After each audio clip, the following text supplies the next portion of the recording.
Hi everyone, good morning to all of you. You are most welcome on my YouTube channel English with Yes.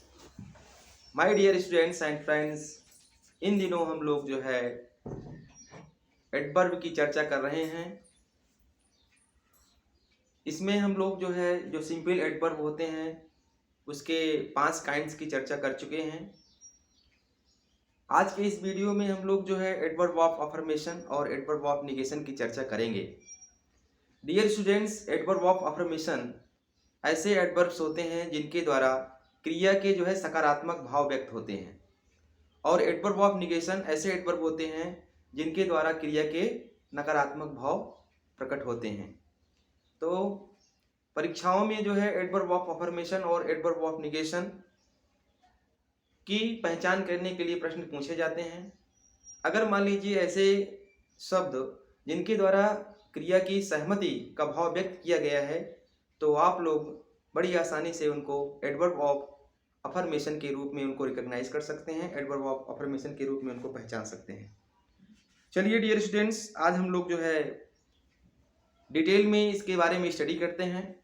मुझे पूरी उम्मीद है कि आज के इस वीडियो को देखने के पश्चात आप लोगों को एडवर्ब ऑफ अफर्मेशन और एडवर्ब ऑफ निगेशन के यूज में और रिकॉग्नाइज करने में कोई भी दिक्कत नहीं आएगी। एडवर्ब ऑफ अफर्मेशन, स्वीकृति, इसकी हिंदी होती है स्वीकृति या सहमति। स्वीकृति या सहमति, बताने वाले ऐसे एडवर्ब्स जिनके द्वारा क्रिया की स्वीकृति या सहमति का भाव व्यक्त होता है उनको हम एडवर्ब ऑफ अफर्मेशन कहते हैं। देखिए डियर स्टूडेंट्स, एग्जाम्पल के माध्यम से इसको हम समझते हैं अच्छे से। जैसे यस, पहला एग्जाम्पल मैंने क्या लिखा है, yes he will come in the party. अब ये क्या है, यस, यस ये बता रहा है कि क्या होगा, वो कम माने आएगा, जरूर आएगा पार्टी में।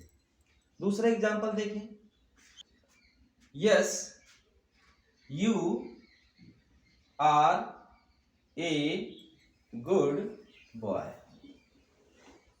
आप क्या हैं, एक अच्छे लड़के हैं। तीसरा एग्जाम्पल देखें, surely he will invite us in the party.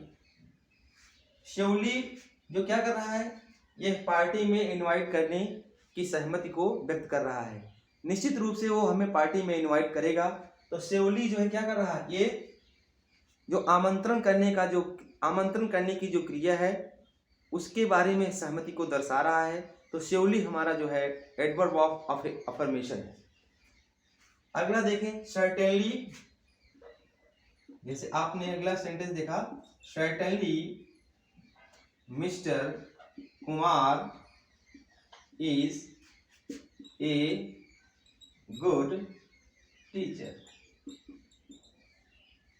अब ये सर्टेनली ये बता रहा है कि मिस्टर कुमार जो है एक अच्छे टीचर हैं, एक अच्छे अध्यापक हैं। तो सर्टेनली जो है क्या कर रहा है, अफर्मेशन के भाव को व्यक्त कर रहा है। अगला देखें, डेफिनेटली भी इसी में आता है। जैसे definitely she will admire your good action या गुड वर्क। निश्चित रूप से वो क्या करेगी, आपका जो अच्छा कार्य है उस अच्छे कार्य की वो प्रशंसा करेगी। तो dear students, adverb of affirmation को रिकॉग्नाइज करना और इसका यूज करना बहुत इजी है। अगर ऐसे शब्द जिनके द्वारा किसी क्रिया के होने के बारे में सहमति का भाव व्यक्त किया गया है तो श्योरली निश्चित रूप से वह आपके क्या होते हैं, एडवर्ब ऑफ अफर्मेशन होते हैं। चलिए अगला हम देखते हैं जो इसका नेक्स्ट काइंड है सिंपल एडवर्ब का। जो सिंपल एडवर्ब होता है उसके जो है कुल 8 काइंड होते हैं डियर स्टूडेंट्स। तो 5 की चर्चा हम लोग जो है इससे पहले कर चुके हैं। 6वें की चर्चा आज अभी अभी हम लोग किए। अब जो हमारा 7वां इसका नंबर है एडवर्ब ऑफ निगेशन है। 7वां पॉइंट जो है हमारा वो है adverb of negation. Adverb of negation. Adverb of negation ऐसे एडवर्ब्स होते हैं जिनके की क्रिया के नकारात्मक भाव व्यक्त किए जाते हैं। नकारात्मक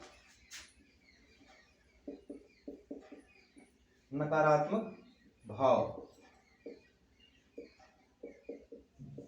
बताने वाले ऐसे एडवर्ब्स जिनके द्वारा क्रिया के नकारात्मक भाव व्यक्त होते हैं उनको हम एडवर्ब ऑफ निगेशन कहते हैं।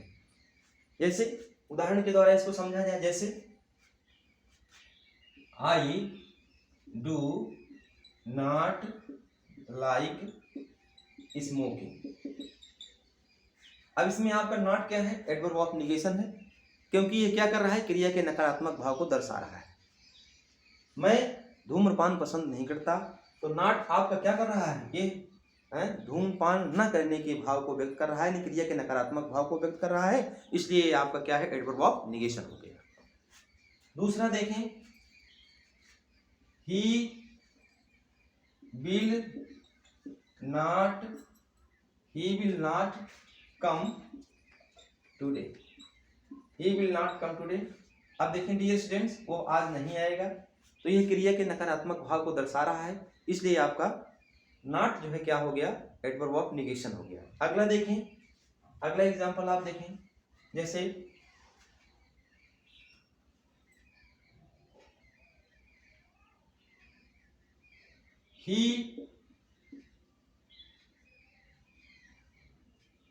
he scarcely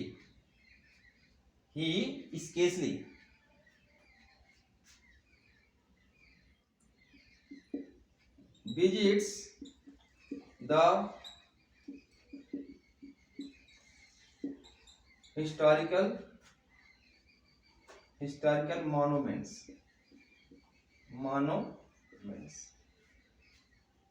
ही स्केसली मतलब ना के बराबर, वो बिल्कुल क्या करता है?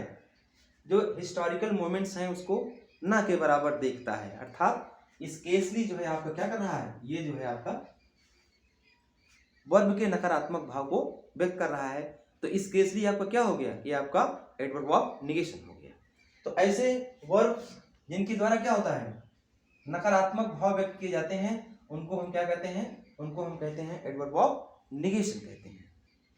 तो डियर स्टूडेंट्स, जैसे मान लीजिए आपको कहीं पर भी क्रिया के नकारात्मक भाव व्यक्त करना है, तो जिन शब्दों के द्वारा क्या होता है? जिन शब्दों के द्वारा क्रिया के नकारात्मक भाव व्यक्त किए जाते हैं उनको हम एडवर्ब ऑफ निगेशन कहते हैं, और जिन क्रिया के द्वारा क्या होते हैं? एडवर्ब के सकारात्मक भाव व्यक्त किए जाते हैं उनको हम एडवर्ब ऑफ अफर्मेशन कहते हैं।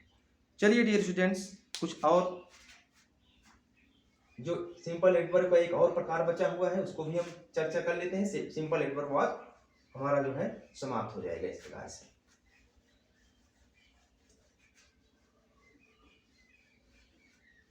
सिंपल एडवर्ब का जो लास्ट नंबर है वो है एडवर्ब ऑफ रीजन है।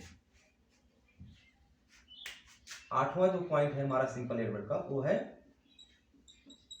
Adverb of reason. Adverb of reason का मतलब है कारण, कारण बताने वाले। ऐसे एडवर्ब्स जो क्या करते हैं? जो कि रीजन को बताते हैं, एडवर्ब उनको हम क्या कहते हैं? उनको कहते हैं एडवर्ब ऑफ रीजन कहते हैं। मतलब क्रिया के होने का जो कारण दर्शाए शब्द, वही हमारा क्या होता है? एडवर्ब ऑफ रीजन कहलाता है। अब देखो, जैसे आपको मैं उदाहरण के द्वारा समझाने का प्रयास करता हूं। जैसे मैंने यहां एक उदाहरण दिया, जैसे ही therefore left his job। इस तरह से उसने क्या किया? उसने इस तरह से क्या किया? अपनी नौकरी छोड़ दी, अपना जॉब छोड़ दिया। तो देयरफॉर क्या कर रहा है डियर स्टूडेंट, देयरफॉर आपको क्या कर रहा है, ये रीजन बता रहा है, कारण बता रहा है क्लियर, नौकरी छोड़ने के रीजन को देयरफॉर बता रहा है।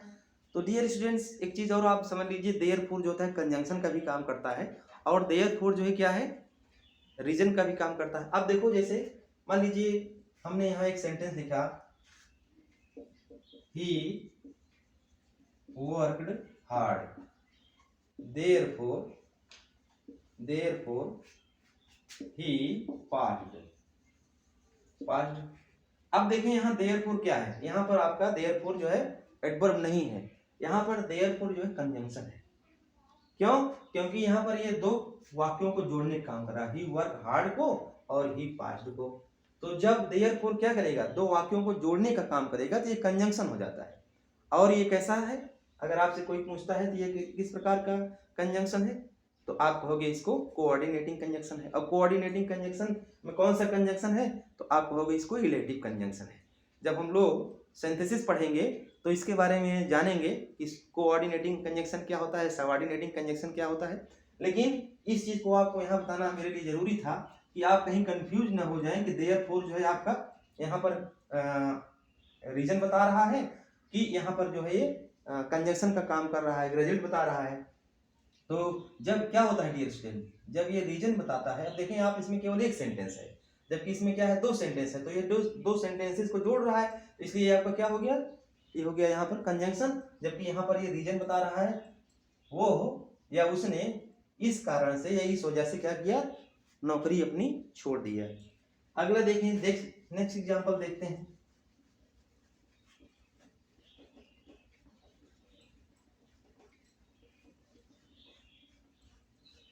जैसे मैंने अगला उदाहरण लिया आप लोगों को,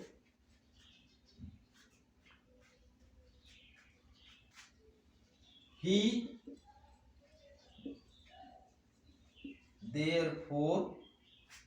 therefore came late। वो इस तरह से क्या हो गया, देरी से आया। अब मतलब कोई ना कोई रीजन जो था उसकी देरी से आने का था, तो वो क्या हुआ, इस प्रकार से वो देर से आया, तो इस वजह से वो क्या हुआ, देर से आया। तो ये क्या कर रहा है, उसके देर से आने के रीजन को दर्शा रहा है, इसलिए आपका ये क्या है डियर स्टूडेंट्स, ये एडवर्ब ऑफ रीजन है। नेक्स्ट एग्जांपल देखते हैं, आपको अगला एग्जांपल दिया जाता है, जैसे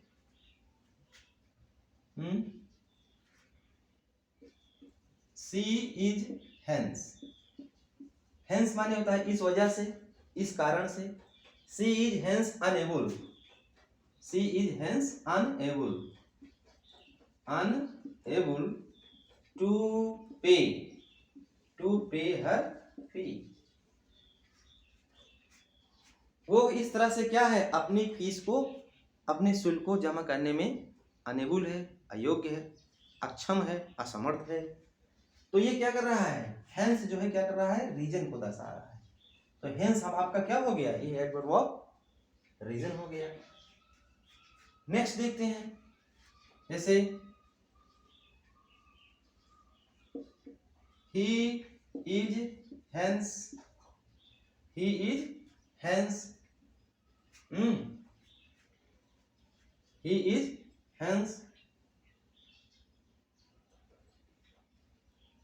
पुअर। अब देखो मान लीजिए इसने बताया वो इस तरह से क्या है, गरीब है, वो इस तरह से क्या है, गरीब है। तो ये जो है क्या कर रहा है, हेंस जो है उसके गरीबी होने का रीजन बता रहा है, गरीब होने का कारण दर्शा रहा है। तो इस प्रकार से आपका क्या हो गया, देयरफॉर हो गया, हेंस हो गया, ये सब आपके क्या करते हैं, रीजन को दर्शाते हैं, कारण को दर्शाते हैं, इसलिए आपके क्या है, एडवर्ब ऑफ ये रीजन है। तो ऐसे एडवर्ब्स जिनके द्वारा क्या होता है, क्रिया के होने का जो कारण होता है, प्रदर्शित होता है, दर्शाया जाता है, उनको हम कहते हैं एडवर्ब ऑफ रीजन कहते हैं। और ऐसे एडवर्ब्स जिनके द्वारा क्या होता है, क्रिया के बारे में सकारात्मक भाव व्यक्त किया जाता है, उनको हम क्या कहते हैं डियर स्टूडेंट्स, उनको हम कहते हैं एडवर्ब ऑफ अफर्मेशन। और ऐसे एडवर्ब्स जिनके द्वारा क्या होता है, ऐसे एडवर्ब्स जिनके द्वारा क्रिया के नकारात्मक भाव को प्रदर्शित किया जाता है, उनको हम कहते हैं एडवर्ब ऑफ निगेशन। तो डियर स्टूडेंट्स जो है आज हम लोगों ने जो सिंपल एडवर्ब के जो काइंड्स होते हैं उनके 3 काइंड्स की चर्चा किए। इससे पहले हम 5 काइंड्स जो है पढ़ चुके थे। मुझे पूरी उम्मीद है कि अब आपको एडवर्ब ऑफ अफर्मेशन और एडवर्ब ऑफ निगेशन तथा एडवर्ब ऑफ रीजन को पहचानने में कोई दिक्कत नहीं आएगी। और इस वीडियो को आप लोग अधिक से अधिक लोगों तक शेयर कीजिए, जिससे कि उन लोगों को भी इसके बारे में जानकारी प्राप्त हो, वह लोग भी इसका लाभ उठा सकें। तो इस वीडियो को देखने के लिए आप लोगों को बहुत बहुत धन्यवाद। May God bless all of you. Thanks for watching this video.